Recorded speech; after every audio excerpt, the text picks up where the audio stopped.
Okay, my friends, I have four big stories for you today, and one of them makes me extremely angry. I'll get to that in just a moment. Let me start with this. I talked about this yesterday. So Zelensky crushes hard questions meant to trip him up. And I said the journalist. I couldn't remember where she was from. If like it just had a one of those moments. I'm too young to have senior moments, but yeah, I said PBS. It's actually CNN. I know, but some of you were saying like no, she was just asking hard journalistic questions. I disagree with that. I don't think she was trying to get gotchas where you don't know the answer, but it seemed calculated to try to get him to say something bad about Trump. Now you can go back and look at that and tell me if you think I'm wrong, but that's what it appeared like to me. And Zelensky artfully dodged those kinds of things. Thank you also for mentioning the scream. I couldn't remember the Reagan in the Oval Office picture that looked like that. I just couldn't remember it. I had the wrong artist in mind. Now, some of you told me that you haven't seen things like bizarre stories or other things, or the Chernobyl video that I covered the other day, and you said like you just haven't seen it come up for you. Okay, to avoid that, if you click subscribe and then if you ring the bell, now you ring the bell by clicking all, and you will see all the videos that come through. That's a way of doing it. And while I'm at it, if you're interested in supporting the channel, you can click join, and that'll tell you about how to support the channel, or you can support on Patreon. You don't have to, but I want you to be able to be aware, like subscribe so that you're aware, because like this was actually pretty funny. The bizarre stories. I mean, and so I want you to be aware of what's going on. Okay, let's get into the main event here. So after the Munich conference, um, the European leaders are kind of going, "What just happened? What's like the scales have fallen from their eyes." It's entirely, and now they're talking about NATO membership here. And David Lammy is saying it's entirely fair to say that Ukraine's path to NATO is irreversible. This is the most affordable and effective mechanism for guaranteeing peace not only in Europe but across the Euro-Atlantic space. Okay, I agree, and so does the Prime Minister of Denmark. This is Prime Minister Frederiksen. She says the cheapest, easiest way to protect transatlantic security is Ukraine in NATO, but some allies oppose it. Let's hear what she has to The say. best thing to give Ukraine, let's be honest, I know some allies are against this, is NATO membership. If they were a member of NATO, we would never have had the war in Ukraine. It's the cheapest, it's the easiest way forward to protect countries transatlantic. It is to be in NATO.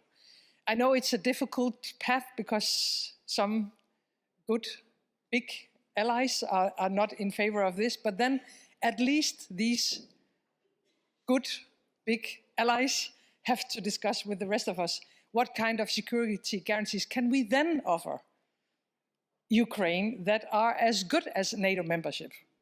The best thing to give. Yeah, and that's going to be the tough thing. Like what's going to be equivalent? How many hundreds of thousands of troops are you going to have to deploy into Ukraine if you don't give them NATO membership? And they're going to have to wrestle with that kind of question. But according to Kellogg, you have 180 days at least before anything's going to get settled. Okay, Senator Marco Rubio has said he met with the G7 foreign ministers. Trump's floating the idea of a G8 by bringing Russia back in.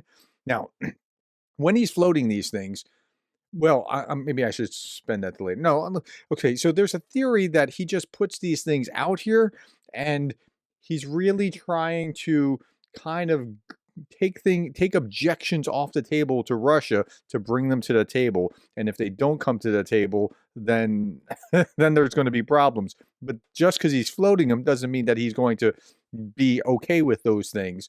Then there's a theory on the other side, and I'm going to give you a range of the way that people are seeing things that are just saying, well, he's just Putin's lapdog. Well, we'll see how that plays out, but that's one theory. Okay, the United States and our partners are working together to help end Russia's war against Ukraine and address challenges posed by China to Europe, the Indo-Pacific, and the United States.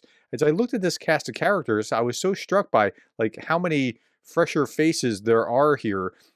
This is one of the faces that's been around longest. I mean, it's really interesting to see. Just yeah, these are the foreign ministers from G7 countries. Okay, Kellogg says he handles Ukraine only, not Russia. That's Keith Kellogg, the general that is kind of supposed to be the emissary here. Listen to this. Can you assure this audience that Ukrainians will be at the table and Europeans will be at the table? Oh, well, you just changed the whole dynamic. Victor, thanks for having us today. I appreciate it. The answer to that last question, just as you framed it, the answer is no. The answer to the earlier part of that question is yes. Of course, the Ukrainians are going to be at the table. I mean, it would be foolish to say they wouldn't. Okay, so Europeans, however, won't be at the table. So the first part, Ukrainians will have a seat, but Europeans will not have a seat at this negotiating table. So now that's making the antenna go up on the Europeans and pay attention, like what's going on. So European leaders meet to hold emergency summit on Ukraine as Trump pushes for talks with Russia. This meeting follows the U.S. move to initiate separate peace talks with Russia, while Ukraine warns against an exclusion from negotiations about its future. So we're not even sure that they're invited to the first bit in Saudi Arabia, that the Ukrainians are going to be at the first bit in Saudi Arabia. President Donald Trump is sending a senior team to Saudi Arabia to begin negotiations with Russia and Ukraine. However, a Ukrainian official said reports took Kyiv off guard. They weren't even aware of it. Here's another headline. U.S. and Russian delegations will meet in Saudi Arabia to discuss Ukraine, but Ukraine has not been invited. Mike McCall says the goal of the talks is to organize a meeting between U.S. President Donald Trump, Putin, and Zelensky to finally bring peace and to end this conflict. As previously reported, the Ukrainian side, quote, was neither invited nor informed, unquote, about the U.S.-Russia talks in Saudi Arabia. Yeah. So that's what's going on here, and it's kind of frightening to see.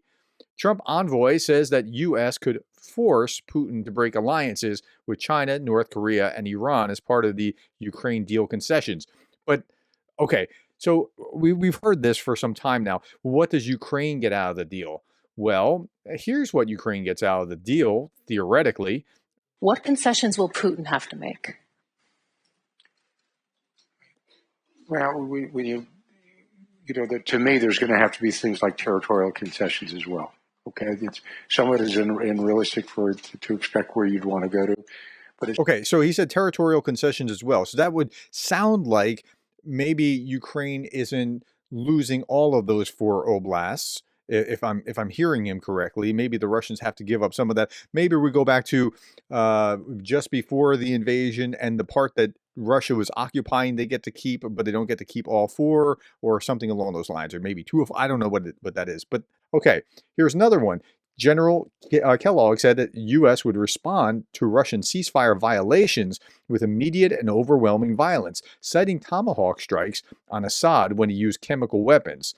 Defense Secretary Hegseth said that the U.S. will play no role in ceasefire enforcement at this same conference. So they're kind of not singing off the same song sheet. Wait a minute. We're talking about after a ceasefire being willing to use these Tomahawks. What about when after they have broken international law, rolled over the border of the Ukrainian territory and did all the bad things that they did? But now we're not saying that we're going to be like... So it's just frustrating. And like, here are the stakes. Zelensky noted that Russians deported 19,500 Ukrainian children. That's just deported. That's not Ukrainian children that are captured within those 4 oblasts that are still under Russian control. There's tens of thousands, hundreds of thousands of those children there. And I was talking to someone the other day. I don't know that he wants me to share his name, but he's another professor who was saying, I wonder what it's like behind those 4 oblasts. Is it going to be like East Germany, West Germany, or is it going to be like North Korea, South Korea, or something? Just is there going to be huge trauma there that we just can't see? And that's really a good thought. That might be why the Russians will be resistant to this. Tens of thousands of children are missing or held captive. Mass graves and crimes in the liberated territories only confirm the scale of Russian tea. I think there's something probably true there. Okay, how do we move forward? This is the foreign minister of Estonia, and here's his assessment, and then we'll hear Jessica Berlin, and then we'll hear a U.S. congressman, and just kind of triangulate on what's being said. We have one new initiative I cannot publish yet because we discussed that in the morning. What can we do? The next step rapidly to support Ukraine, funds, military support, and also the Russian frozen assets. I do accept that we can actually make decision. 300 billion, it's a lot of money. What has changed? What indications do you see? I think that the reality bites right now. And it's nothing new for me, but I think for many countries in Europe as well, this is already an existential question. And our relationship with US is very strong and will remain very strong, but it is different now. And as an American, I'm pretty frustrated to see that this is what we are doing in turn to our European allies. And please, you don't need to put in the comments about, well, what do you think of the orange-haired whatever now? I didn't vote for him. I'm a Republican, but I didn't support him. Like, so it's you think you're frustrated if you're on the left. Think how frustrated I am because this is my party that's the leader of my party that's doing this. This is terribly frustrating. We're giving ourselves a black eye to the world and making a very turbulent, shaky environment. It's terrible to watch. So we need to stand up as well and understand that no one else is coming to solve our problems in Europe. So we need to do it ourselves. Then as well, US will back up us. Yeah, so there is a different feel after some of these things came down. Now, I think this will be interpreted in Washington as, see, they're going to finally do their job and stop free riding on us. I think that'll be the lesson that is taken away in Washington, alas. Okay, here's Jessica Berlin trying to explain like how we should be thinking about it. Jessica Berlin is a security and geopolitics senior fellow at CEPA. That's a Center for European Policy Analysis, trying to help us understand how to interpret or think about what Trump is doing or saying. Dear Europe, stop freaking out. Stop panicking about every statement coming out of the White House, okay? Donald Trump is notoriously erratic. He says crazy stuff to get a reaction and see where the wind is blowing. He sees himself as a wheeler dealer, a negotiator. He's trying to provoke a reaction. And guess what? You're giving it to him. You are showing Trump with your freakouts that Europe is what he has already guessed for a long time, a bunch of weenies. Is that the message you want to present? I don't think so. If you want to be able to work together with Washington, you need to start speaking Trump's language. Whether you like it or not, these are our partners in DC, and we have to learn to work with them and use their strengths, but also their weaknesses to our advantage. Okay, so yeah, I think there's something appropriate about stop freaking out because of every little thing that he says. Has the messaging been good? No. Even I'm telling you, like, oh, it's making me cringe sometimes. But you can't say he said this little thing and think that he actually means this little thing because he says all kinds of erratic stuff. So just try to be patient, take a deep breath. And that's an appropriate way to interpret Trump. Now, on the right side of the spectrum, you might see an interpretation like this. Now, I'm going to read Jay and Keeve's commentary here about this congressman, and then we'll hear what he has to say. So, Jay and Keeve says, despite a week of Trump reciting every Russian disinformation narrative and getting screwed in a hostage swap in which Putin just immediately kidnapped another American, a naive GOP still doesn't understand that Trump is going to 100% sell out to Putin. Okay, now, that is the pervasive view on the left, sure, and it seems like there's some evidence that Trump's moving a different direction. Now, again, I was talking to somebody who was saying, like, something very different about the way that Trump tries to do his negotiations is erratic like this in order to keep people off balance. And maybe that's what's going on. I don't know. But let's hear what this congressman says. He's a Republican, and this is the way many Republicans still think. He's good at flattering people in order to get them to the table. That is what we need. Whether we like it or not, that's what we need.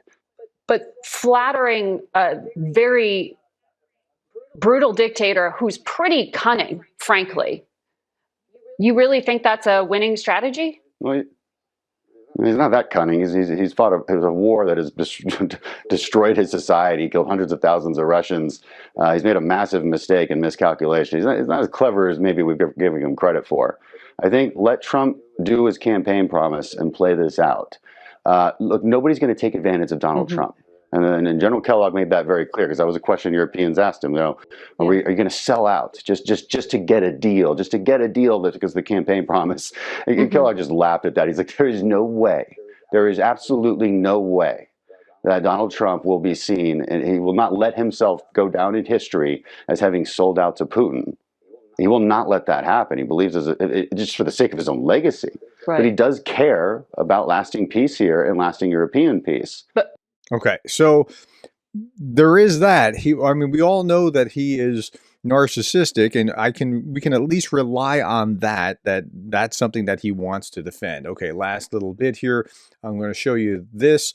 On this day, Happy Independence Day, Lithuania. Here's a picture of you peacefully leaving Russia in 1991, for which you don't show enough gratitude. Yep, they're trying to stop a tank from moving forward. Yep, and then Lavrov, back in 2016, was saying how the Baltics show no gratitude for Moscow letting them go when they left the Soviet Union. How about that? All right, my friends, that's all I can take today. Thank you for your time. Thank you for the likes, the shares, and the subscribes. And thank you for being the kind of person that cares about Ukraine.